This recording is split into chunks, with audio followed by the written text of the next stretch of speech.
You're listening to the REI Marketing Nerds Podcast, the leading resource for real estate investors who want to dominate their market online.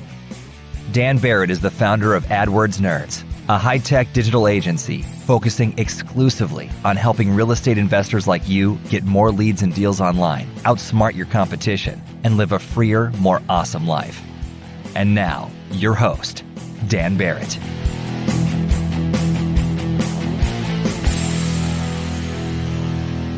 All right. Hello, everybody, and welcome to this week's episode of the REI Marketing Nerds Podcast. As always, this is Daniel Barrett here from AdWordsNerds.com.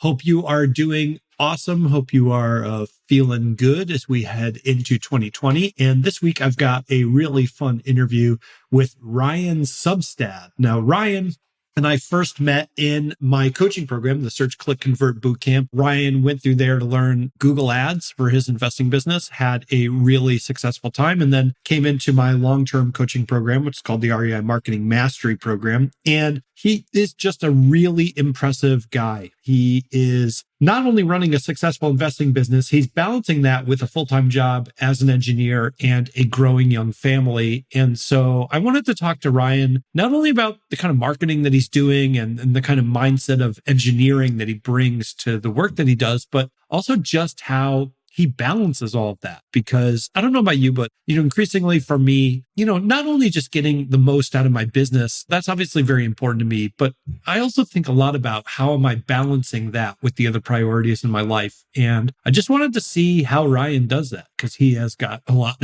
going on. So without any further ado, let's get into my conversation with Ryan Substand.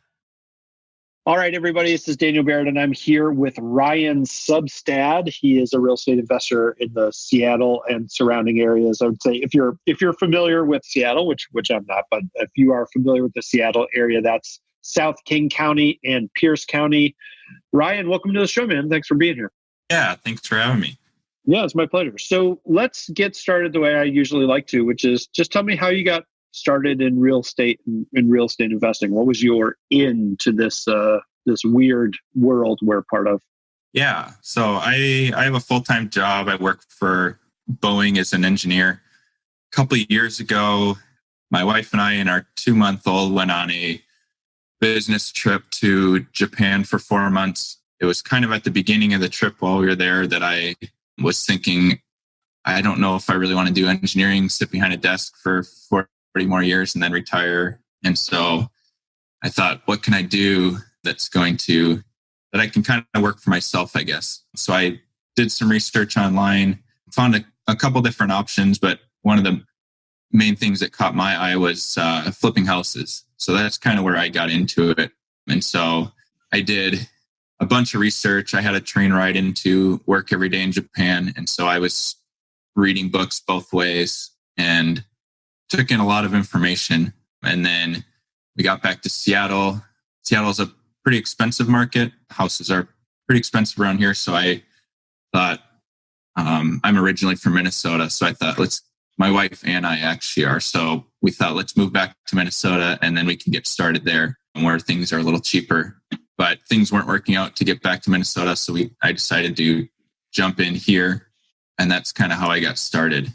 So that's interesting. So there's a couple of things that jump out at me about that story, but I'm curious. I don't want to lose the thread before I forget about it, which I forget about everything. So I feel like that's pretty inevitable. So do you feel like you have taken much from the engineering part of your life into the investing part of your life? Because it strikes me that there's like a certain kind of thinking and a certain kind of mindset in engineering, from what I understand, that I think it could be really useful in investing. And I'm wondering if you feel, or if you have felt the same way.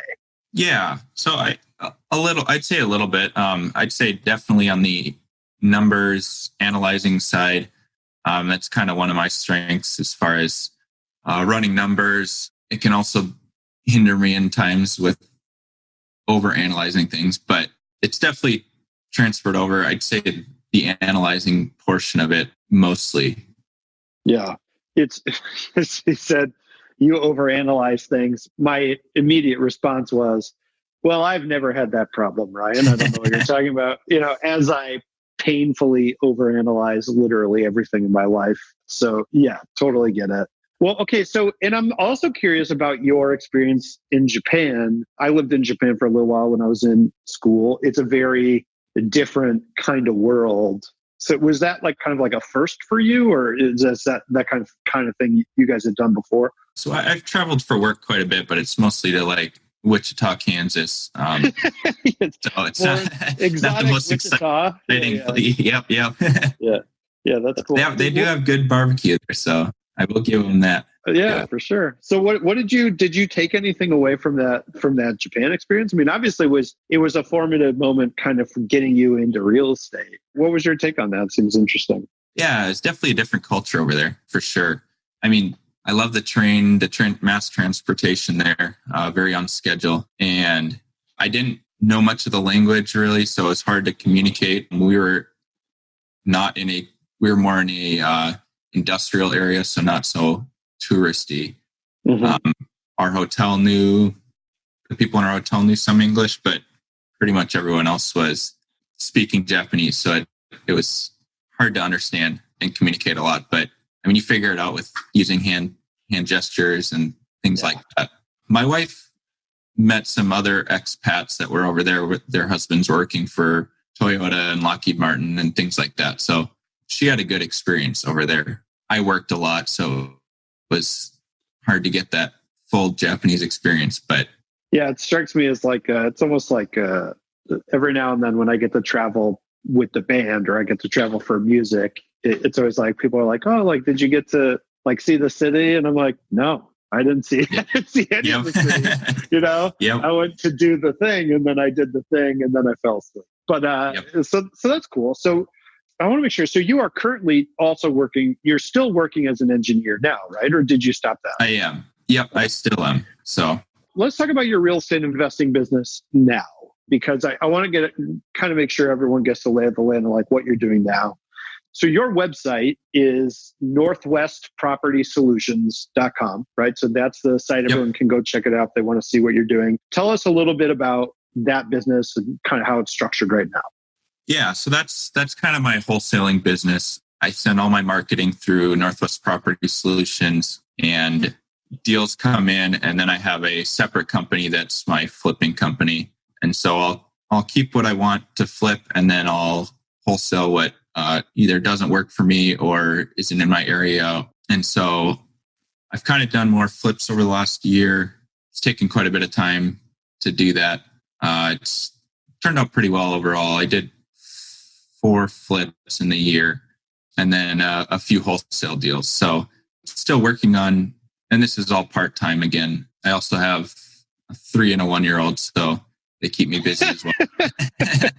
So all right. So you have 2 full-time jobs and then your business. I get how it is. Yeah. Yep. So, and it's just you right now in the business, or do you have anyone that's working with you? It's just me right now. So, okay. So, this kind of gets into the kind of next thing that I'm always interested in, because, and I forgot, you've told me before, because we've kind of worked together in the past. I think you were part of one of my coaching programs, right? So I know you told me before that you had young kids, but I'd forgotten it when we started this podcast. So it makes this question even more kind of impressive to me, because one of the things that really kind of blows me away is the fact that you are juggling, not just your real estate investing business, which has, been, successful, and, you've done a lot of really amazing work. And like you said, you're not just wholesaling, you're also doing flips. You're doing that basically on your own, but you also are working a full-time job that's pretty demanding, and you have a kind of a home life. You're in this like phase of your family life, which is pretty intense. And it's, I have a 5 and a 3-year-old. So I just was there, feels like yesterday. So it's like, I remember that it's pretty chaotic. So how do you go about thinking about dividing those things, or just balancing your various responsibilities? It strikes me as, and I'm sure you're the same, you have the same experience, where you meet people who all they have is one job, and they basically work themselves into an early grave, or they don't have a relationship with their kids, or, whatever, they don't balance those things well. So how do you think about that issue, or how have you come through that and made that work for you? Yeah. So I haven't done it perfectly. Right. But yeah, it's just trying to set aside time for, family's most important over any job. And so making sure that I have that time. I get home from my 9 to 5 job, and then, which for me is a lot earlier. I'm off by 2:30. So it gets me time with the kids and wife before it's too late in the evening. But usually we'll come home and spend some time with the family, and then try to set aside time for real estate related phone calls or whatever that may be, going on appointments and stuff. Weekends tends to be a lot of time spent on real estate, but it's definitely a juggling act to try to spend enough time with the family, but also having time to spend working on real estate related things. So definitely something I still need to keep working on as far as getting that balance right. But so the real estate investing business, do you work out of your house? I do. Yep. So everything's based out of my house, which helps, but it's also hard with kids screaming and yelling in the background. Yes. So, well, yeah, when we started this podcast, before I was recording, I was having a completely ridiculous conversation with my 3-year-old, trying to tell him to be quiet. He was like, absolutely, I'll be quiet. And then proceeds to make a ton of noise. So do you have like a space? Like, do you have like an office space inside your house, or you just work like out amongst the savages there? For the most part, I have an office space, that a bedroom that I use as my office. I'll make most phone calls and things out of here. If I'm just working on my computer on doing research or something, running numbers, I will maybe be down at the kitchen table or something with the family. But yeah. Yeah, I think having that little bit of psychological distance that comes from like going into a different room it's actually pretty critical. It's funny. It's like, you wouldn't think it would be that big a deal, but it really does kind of help a lot. So I think that's cool. So let's transition a little bit and let's talk about marketing. So I had a couple questions about marketing. One of them is I was wondering if, because your schedule, you find following up to be difficult, right? Because, it's one of the things we've talked about, with online leads specifically, speed of follow-up is really crucial. And you've had success at that, but you have this kind of natural limitation where it's like, hey, if you email me at 10 a.m., I won't necessarily be able to call you back within 2 minutes, right? So has that been difficult for you, or have you found that to be much of a barrier? How do you deal with that? Yeah, so it's definitely been somewhat of a barrier for me. I am able to take a few phone calls at work on breaks and things, but it's still a lot harder to follow up. You get the website submission, and trying to follow up with them right away gets difficult. So a lot of the follow up happens when I get home from work, and at that point they might have tried calling me or left me a voicemail at 9 or 10 in the morning, and such 4 or 5, 6 hours later when I'm following up, and they've either talked to someone else or they're not answering, or so it's definitely more difficult having a full-time job. It's also hard trying to figure out the follow-up after the initial call as well, just because everything's got to be squeezed into a couple hours after work. So it's definitely a juggling act and sometimes I'll get a submission on my website and I'll shoot a text over to them if I see it quick, just to let them know that I'm there. I'll follow up with them later. But that's definitely one of the challenges with the full-time job is follow-up, or getting in contact with sellers at a time that works for them.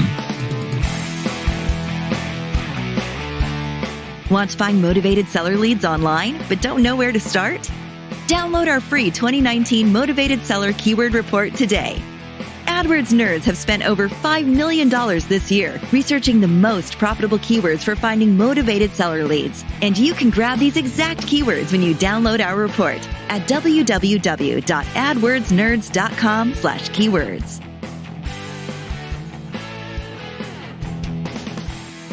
So let's talk about your marketing kind of stack or whatever you want to do. How are you finding sellers? Yeah, so I have a few different ways I find them. I do direct mail, so some of the lists are driving for dollars, finding distressed houses out driving, and then as well as have a couple lists of absentee owners, which is a big one for most people. And so I send direct mail to them as well as some ringless voicemail and email. And then on the other online side, I have working on SEO, but I have Google ads going as well. Good leads and some deals. So yeah, it's awesome. So yeah, that's how we met, right? You came through the coaching program. It's interesting, and we don't have to, I'm not trying to hype up the coaching program specifically, but I think it's interesting to talk a little bit about your experience of doing the ads yourself and kind of like coming in and learning that process and kind of getting it done, mostly because you have significantly less time than most people do. Yeah. So it's like, that's kind of like even more impressive. So what was that like? Was that like a huge jump for you, or was it kind of, you feel like, well, I had the engineering background, maybe that kind of makes it a little bit easier for you to kind of jump in and learn a new system. What was the process like of jumping in and kind of going through the program and learning that stuff to the point where you could apply it and get deals from it? Yeah. So I started, it would have been about a year ago. I think I went through your first Search, Click, Convert boot camp. And so that's kind of where I got introduced to Google Ads and the whole system and how to set up ads, how to manage the ads as time goes on. And then I joined the REI Marketing Mastery class maybe 5 or 6 months ago, I think it was. And so that's helped jumpstart or help grow my Google ads, as well as starting SEO and things like that. Google Ads is not super user friendly. So it was definitely helpful to have you there to walk through it and what we're kind of looking for as far as conversion rates and click-through rates and all of that. As you said, it is hard to keep that managed with the time constraint that I have, but you can definitely manage it in small portions of time each month. It doesn't have to be a lot of time put into it, which helps a lot.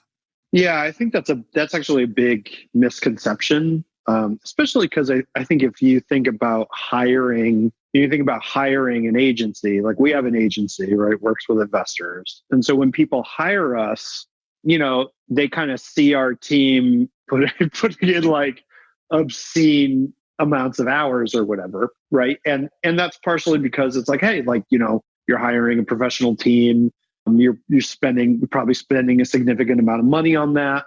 That's what you expect. But I think for the average investor who's not maybe spending, they're not spending $10K a month or something like that on ads, you can have a system. And that's like what the course is based around. You can have just kind of a process, checklisted out process that says, hey, here are the most important things you need to do. And that's 90% of it. And you can get it done in a couple hours a month, right? So I think that's a big misconception. And I love that you did deals from that, because I think you're a really good example of someone who came in and really implemented what we taught. So that's awesome. I mean, for your direct mail, are you sending out like the same piece multiple times? Like how do you think of it through mailing, and kind of how does your mail process work? Yeah, so I've kind of changed up my mail process a little bit recently. I'm starting to have more of a systemized approach to it, as far as how I split my list and how I mail to it consistently. Prior to, I'd say I'd get a list from a title company and then send out letters every month and switch between, I'd maybe get 3 or 4 lists and mail it once per quarter or so. Now I've kind of switched it up a little bit to get it more systemized. Here's my list, broken out every couple weeks, sending a new batch of mail, just so it's kind of spread out, because I would send it out at the beginning of the month and I'd get calls the first week and then nothing for 3 weeks until the next batch went out. and then piling on ringless voicemail and email onto that as well, just to keep the touches up. Because as most of you know, I think it's 7 touches before you get the biggest response. And so keeping that consistency up, because things change in life for everyone. Yeah, so I've kind of changed it up recently and just starting to roll that system out, getting more systematized in my direct mail, I guess is what I would say. Yeah. And I think that's actually like a really critical insight. It's both that like, hey, the average, it's just like you said, right? It's like the average sale, I think, happens after the 7th touch point, which is most people barely get beyond 3 or 4. So, obviously for maximizing the amount of deals that you get from anything, that's really critical. And that's actually true of ads. It's true of SEO, right? The more touch points that you have, the more likely that person is to respond. So I always say, like, it's one of the reasons, when we teach this in REI Marketing Mastery, but we also do it in the agency, where we always say, like, hey, it's multi-channel, where the idea is, they see us in search, but they also see us on Facebook, and they might also see us on like weather.com. And hey, if you're sending mail, and over and over again, we're just trying to engineer the situation where they see us a bunch of times, so that when they're ready to go, that we're who they think of and we're the ones that they come to. So there's that. But then I think you also hit on something really important, which is spreading out your pipeline of deals, because so many investors go through this boom and bust cycle. It's like everyone's fear is, I'm not going to get any leads, right? And that's obviously bad. But the flip side of that is like, you get all your leads at once. So it's like you can't respond fast enough, or you drop the ball, or it's just too much work. And so spreading it out in that way, I think is really crucial, especially for someone like you, again, juggling the job and your kids and your business. I mean, I think that's a really, really valuable insight. Yeah. Yeah. So as we're recording this, we have just crossed the barrier of 2020, which is now a brand new year. So I'm curious, man, like you're in this really interesting place. You've had a ton of success. You've gotten deals from your ads. You've gotten deals from all the marketing that you're doing. What's the goal for 2020? Like where do you want to take this thing? Is the goal to quit the job? Is the goal to scale it to a certain point? Like, what do you want this to look like? Yeah, the main goal is, to quit the full-time job would be great. And that's kind of the long-term goal. This year would be, I'm pushing for this year to quit the job and go full-time real estate. Yeah. As well as, I think I mentioned earlier, my wife and I are both from Minnesota. And so it's all our family is back there. So that's kind of the goal, is to move back there and start real estate there.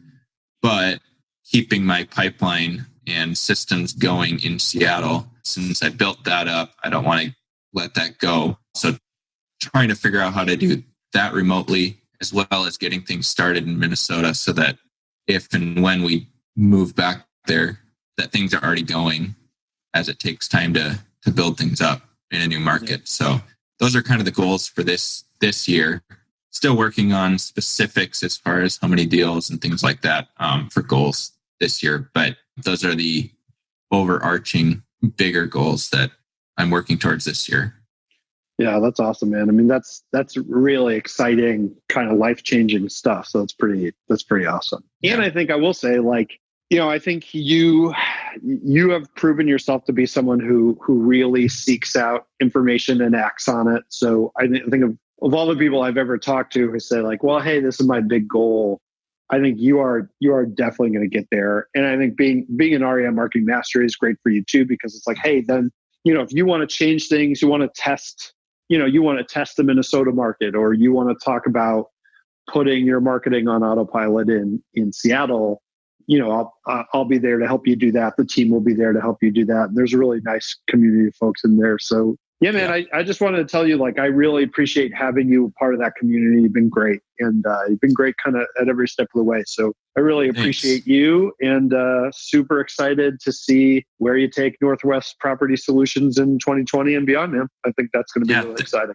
Thanks. And I appreciated all the help from your side as well. Yeah, man. Cool. Well, Ryan, it's been great having you. Is there anywhere else online that you want people to come and find you if they want to connect, or is northwestpropertysolutions.com just kind of the best place? Yeah, that's the best place. And there's a phone number and email on there if you want to reach out. Cool. All right. Well, everybody go check out northwestpropertysolutions.com. Say hello to Ryan. Ryan Substand, thank you so much for having us, man. Thank you so much for having us. And thank you so much for being on the show. I really appreciate it, dude. It's been great. Yeah, thanks so much. All right. Cheers, Ryan. That's it for this week's episode of the REI Marketing Nerds podcast. Hey, if you are not in our Facebook group, you need to get there. You can go to adwordsnerds.com/group. That's adwordsnerds.com/group. Or just go to Facebook and type in REI Marketing Nerds. You'll find us. I am in there every single day. We're posting trainings, content, answering questions, providing support. We are really trying to make it the absolute most valuable Facebook group for investors anywhere. And I would love for you to be a part of it. So once again, you can go to adwordsnerds.com/group or go on Facebook and type in REI Marketing Nerds. And I would love to have you in there. So I will see you guys next week. Hope you're having an awesome day and hope you have an awesome rest of your week. And I will talk to you very soon.